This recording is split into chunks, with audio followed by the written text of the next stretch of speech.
আসসালামু আলাইকুম দর্শক, শাহনাজ বিডি ফুড ব্লগের আজকের পর্বে দেখিয়ে দিব কিভাবে আপনারা 1 কাপ আটা দিয়ে 1 কেজি গোলাপ জামুন মিষ্টি তৈরি করবেন খুব সহজেই। দেখে নিশ্চয়ই বুঝতে পেরেছেন কতটা নরম আর রসালো হয়েছে। পারফেক্ট ভাবে গোলাপ জামুন মিষ্টিটা তৈরি করতে চাইলে পুরো ভিডিওটা দেখবেন, কোথাও স্কিপ করবেন না। তাহলে চলুন রেসিপিটি দেখে নিই। আজ আমি বাটি মেপে করব। এখানে আমি 1 বাটি আটা দিয়েছি। ওই বাটির মাপেই আমি 1 বাটি দিয়ে দিলাম ফুল ক্রিম গুঁড়ো দুধ। দুধটা অবশ্যই ফুল ক্রিম হতে হবে। আমি এই বাটি মেপে দুধ আর আটাটা দিয়েছি।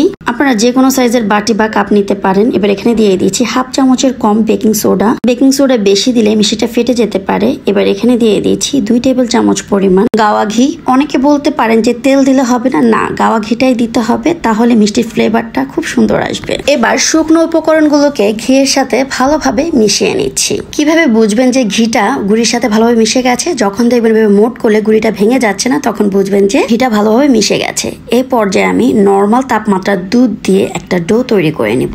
দুধটা জাল করা ছিল, আপনারা চাইলে এখানে নর্মাল তাপমাত্রার পানি দিয়েও ডোটা তৈরি করতে পারেন। ডোটা এমন ভাবে তৈরি করতে হবে, বেশি শক্তও না আবার একদমই পাতলা ডো এর মতো না। এটা কিরকম ডো হবে সেটা আমি দেখিয়ে দিব। অল্প অল্প পানি দিয়ে আমি চিটচিটে একটা ডো তৈরি করব।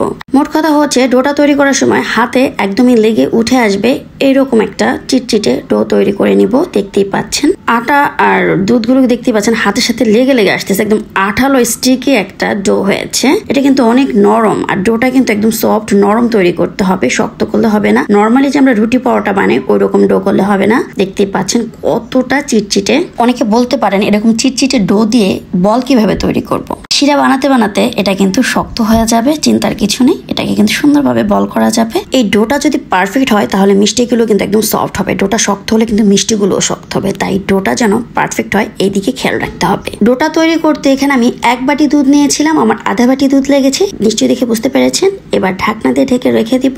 এই ফাঁকে মিষ্টির জন্য শিরাটা তৈরি করে নেব।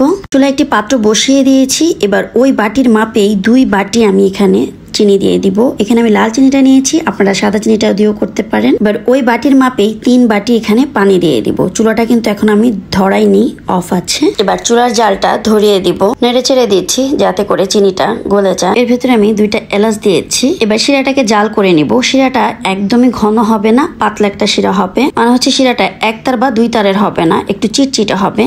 এই শিরাটাকে আমি 5 মিনিট চুলায় জাল করব।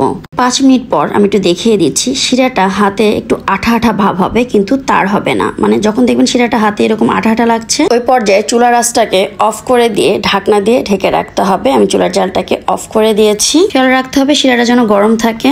মিষ্টিগুলো ভাজার জন্য চুলায় আমি কড়াই বসিয়ে দিয়েছি। এই পর্যায়ে চুলার আঁচটা কিন্তু লোতে আছে। আর এই মিষ্টিগুলোকে কিন্তু ডুবো তেলেই ভাজতে হবে। এবার মিষ্টিগুলোকে বানিয়ে নিব।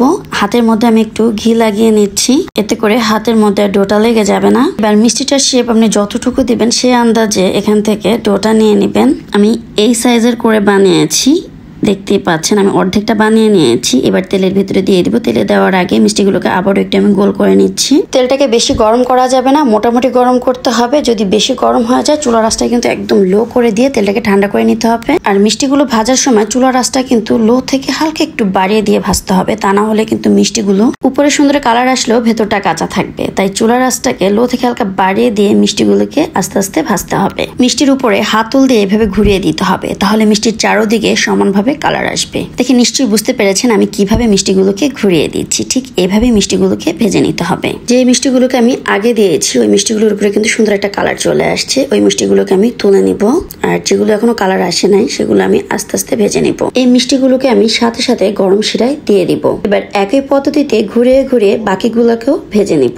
এবার এই মিষ্টিগুলোকেও তুলে সরাসরি শিরার মধ্যে দিয়ে দিচ্ছি। শিরাটা কিন্তু একদম গরম থাকতে হবে। আমার শিরাটা ঠান্ডা হয়ে গিয়েছিল, আমি আবার একটা বলক তুলে নিয়েছি। আপনাদের সেটা যদি ঠান্ডা হয়ে যায় তাহলে মিষ্টিগুলো দিয়ে 2-1টা বলক তুলে নেবেন, এতে মিষ্টির কোনো সমস্যা হবে না। মিষ্টিগুলো নরম সফট থাকবে। এবার ঢাকনা দিয়ে ঢেকে রাখবো 30 মিনিটের জন্য। ফিরে আসবো 30 মিনিট পর। ফিরে আসলাম 30 মিনিট পর। মাশাআল্লাহ, দেখি বুঝতে পারছেন মিষ্টিগুলো শিরা খেয়ে টইটুম্বুর হয়ে আছে। মিষ্টিগুলো কিন্তু পুরোপুরি ঠান্ডা হয় নাই, এখনো গরম আছে। মিষ্টিগুলো কতটা নরম নিশ্চয়ই দেখে বুঝতে পারছেন, একদম শিরা খেয়ে টইটুম্বুর হয়ে আছে। আমি একটা মিষ্টি আপনাদেরকে তুলে দেখাচ্ছি, কতটা নরম সফট সফট হয়েছে দেখে নিশ্চয়ই বুঝতে পেরেছেন, আর শিরাটা একদমই টেনে নিয়েছে। আশা করছি আমার আজকের রেসিপিটি আপনাদের ভালো লেগেছে। ভালো লেগে থাকলে বলবো একটা লাইক, কমেন্টস এবং শেয়ার করে দিবেন। আর যারা আমার চ্যানেলটি এখনো সাবস্ক্রাইব করেনি, সাবস্ক্রাইব করে আমার পাশেই থাকবেন।